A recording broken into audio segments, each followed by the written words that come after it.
We will get to Zlatan Ibrahimovic. The initial prognosis at the time of taping from coach Jose Mourinho is it looks fairly negative. That's what he's saying. Also, Marcus Rojo looking fairly negative. We'll come back to that. First of all, United making fairly heavy weather of this, Steve. Is that fair to say? Yeah, I think you could say, listen, again, they made tons of chances, no question. They were the better side by far. It should have been comfortable, though. And, of course, when you go ahead and then you lose a goal and all of a sudden you start getting the jitters, you start thinking, oh, dear, we've completely dominated this game. We've let the opposition back in. This could go horribly wrong. They deserved it in the end.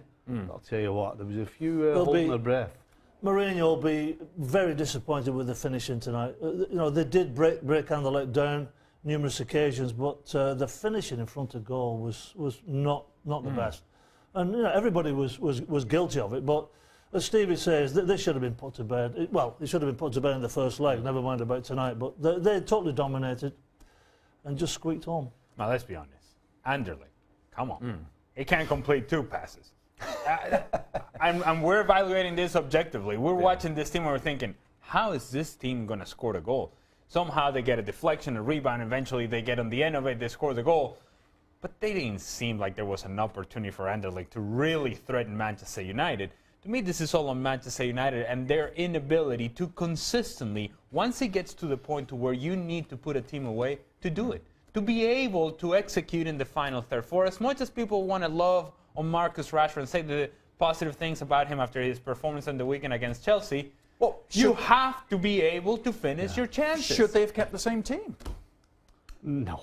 No. I bet they wish they'd kept the same team now because Ibrahimovic looks easy to say in a that little bit of trouble. In retrospect. But and if you're a side who can't finish other than Ibrahimovic and they don't have him, how are they going to get themselves in the Champions League? Whether it's in the league or whether it's winning this tournament. I think Mourinho, if he's saying it's not looking too bad, when you look at that in slow-mo and you freeze it, it looks terrible. It really looks a bad injury. He said it looked a fair degree of negative is what he actually said. I have no idea what that means. Well, he probably doesn't have much of an idea right now. But when your knee hyperextends like that the wrong way, it's not good. Gruesome, didn't it? I mean, you guys were just and also wincing. Rojo's injury looks. Yeah, well, he said both of them look a fair degree of negative. Yeah, but in the big scheme of things, if you've got a choice of losing Rojo or Ibra, I mean, it's not even a competition. This is huge for them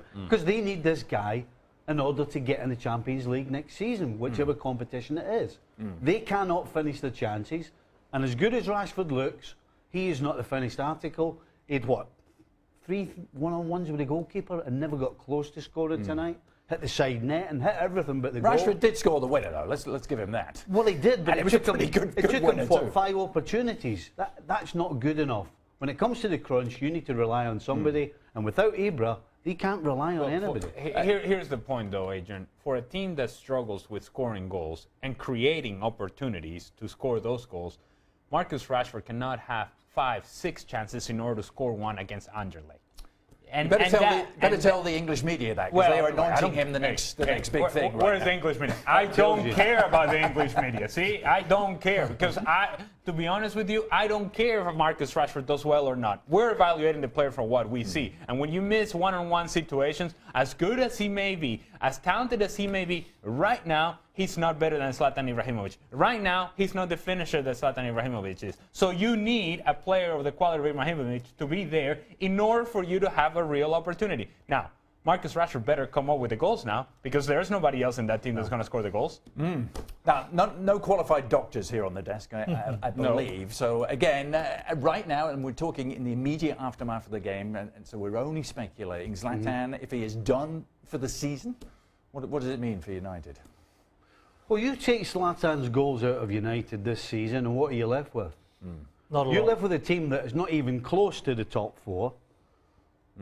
And really, can they win the Europa League without a guy to put the ball in the back of the net? Because without him, they don't have anybody you can rely on.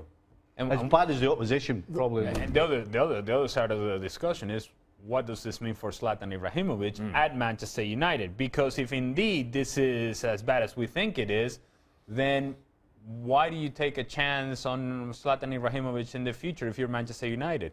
It may just be the end of his time there. At 35, Paul, Look, it doesn't matter how old you are. Nothing's easy to come back from. You don't. No, I mean, look. I mean, we've all had fairly bad injuries in our career. That's a bad injury, and I think who's got to step up is Mkhitaryan. He looks as though he's the most clinical finisher of the group that's left.